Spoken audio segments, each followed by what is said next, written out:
A very good afternoon to everyone. This is Seema and I welcome you all in today's session. In today's session, we will study about transportation in animals. See, in the last lecture, we have done with the mechanism of transportation in plants. Plants की तरह जो process of transportation is very important in animals. And if we talk about animals or like human, this process of transportation is carried out by a red color fluid that is called blood. So in this session, we will study the human circulatory system or the process of transportation in human being. So see what happens in human, the transportation is carried out or the movement of the substances, the important substances is carried out by the blood. So as the blood is moving in all the parts of the body, or we can say that it is connecting all the parts of the body. That's why blood is also called connective tissue. So the process of transportation is carried out by the tissue, connective tissue. So let's start with human circulatory system. First we need to define what is human circulatory system. The system of the body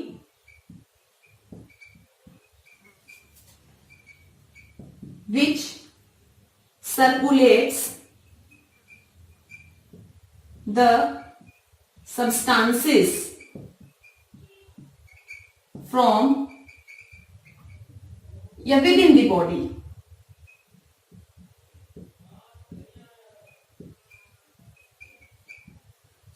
The system of the body which circulates the substances within the body.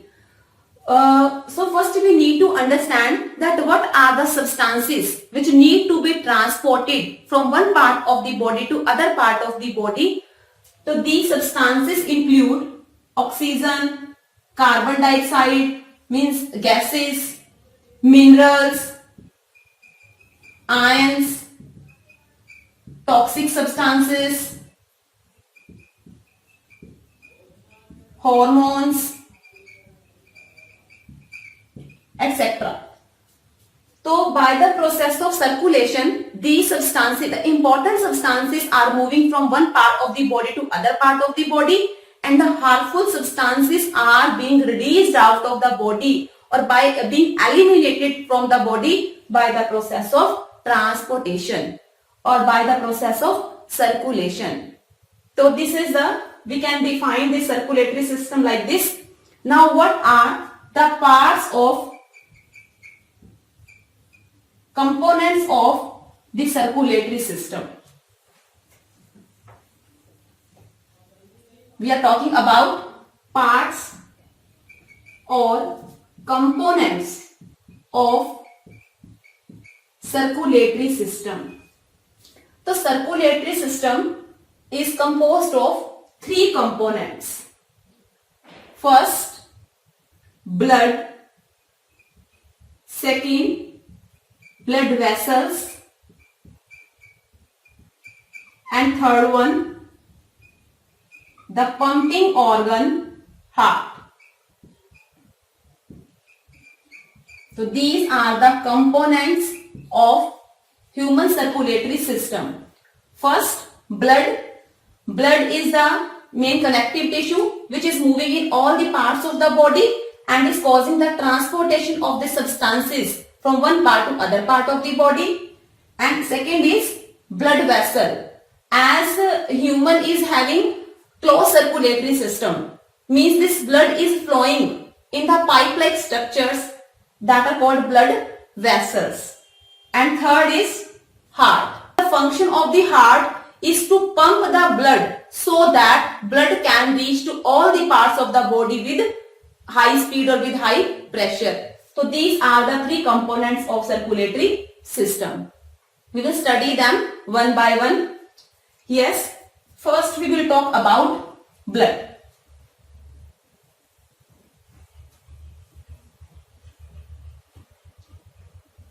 See, blood, as I said you, red colored fluid which is moving in all the parts of the body.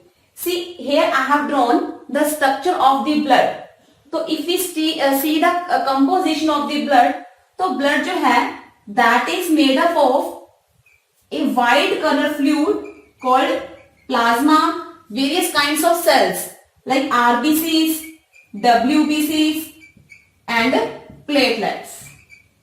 This composition of blood you might have studied in the previous classes. That blood is made up of plasma, red blood cells, white blood cells and platelets. What is plasma? Plasma is the white colored fluid which is containing a variety of proteins, and it also contains minerals, some gases, ions, toxic substances, etc. So plasma is a colorless, or we can say white color fluid present in the blood. RBCs, here very small size cells are present. These cells are called RBCs. So RBCs are called red blood cells. These cells are, if I draw the structure, these cells are very small and contain a red colored pigment called hemoglobin. And you know the function of the hemoglobin? This hemoglobin, when we have studied chapter respiration, then we have seen that hemoglobin is a red color pigment which gives the red color to the blood and also is responsible for transportation of gases. So hemoglobin is responsible for transportation of gases within the body. And other component is WBCs. WBCs are bigger in size, and these WBCs provide the protection to the body, or they make the immunity or immune system of the body. Next, platelets. Platelets are very small particles which help in the blood clotting. Blood clotting. So these are the components of the blood. The blood contains plasma, which is a white color fluid and is responsible for the transportation of minerals, iron, toxic substances and proteins, etc. RBCs are the small size cells which contain the red colored pigment hemoglobin, and this hemoglobin is responsible for transportation of gases and also it gives red color to the blood. Next is WBCs. WBCs are the cells which produce various types of antibodies, or they make the immune system. They give the immunity or make the immune system of the body. And platelets are the small particles which help in blood clotting when any injury takes place. So these are the components of blood. This is the one part. Next we will discuss blood vessels. Next component is blood vessels. Blood vessels, these are the pipes present in the body in which blood flows. These blood vessels are of three types: veins, arteries and capillaries. First, vein. Veins are the blood vessels which take the blood into the heart. यानी कि जो blood को heart के अंदर लेकर आ रही हैं. These are called veins. तो veins क्या है? These are the blood vessels which takes the blood into the heart from various body parts. Arteries. Arteries are the blood vessels which take the blood away from the heart. These are called arteries. These are the blood vessels which takes the blood away from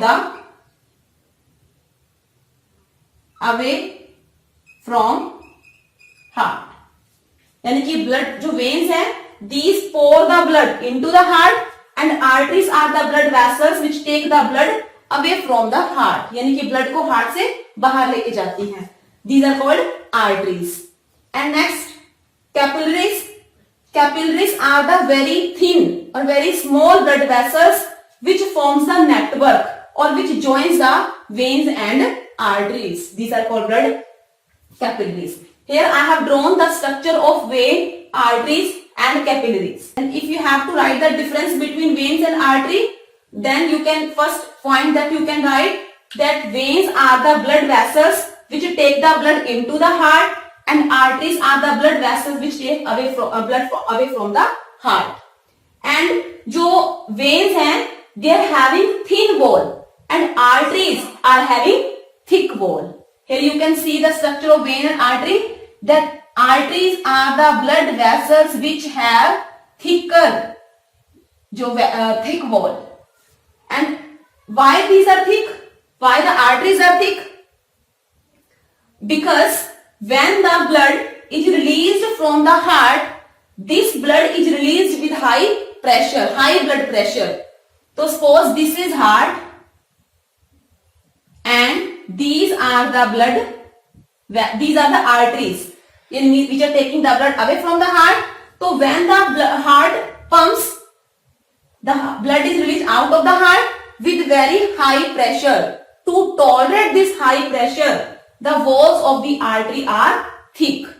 तो एक यहाँ पर एक question और बनता है कि why the arteries are thicker than the veins? Why? Because the function of the artery is to take the blood away from the heart with high pressure. That's why they are having thick wall. And the function of the vein is to take the blood from the various part to the heart. तो जो veins हैं, they need not to tolerate high pressure. That's why they are having thin wall. So this is the difference between veins and arteries. When we will study the mechanism of circulation in human, then we will study about this. And this is all about blood vessels. And our third component is heart, or it is also called pumping organ. See heart. This is a diagram of the heart. Heart is also called pumping organ because जो heart क्या करता है कि when the blood comes into the heart, this heart contracts and cause the pressure, and when it causes the pressure, blood reaches to all the parts of the body with high pressure. So that's why heart is also called pumping organ. If you see the diagram, then you will see 4 chambers in the heart, and or you can say, if you see the structure, our heart is 4 chambered, 2 upper chamber and 2 lower chamber. The upper chambers are called atrium and the lower chambers are called ventricle. If you see the diagram, or a person is standing like this, so this side, यानी कि this side is left side and this is right side. So this is left atrium, this is left ventricle, this is right atrium, this is right ventricle. And here a membrane is present which is separating the left heart and right heart. This membrane is called septum. And the atrium and ventricles are connected with the walls. Sorry, these walls. These walls are the openings which जिनसे क्या होता है, which permit the flow of blood from the atrium to the ventricle. When we will study the mechanism of circulation, then we will study its structure more. So if we talk about the circulatory system, so these are the components of human circulatory system. Now we will start with mechanism of circulation in human being. That how the process of circulation or how the blood is moving from one part to other part.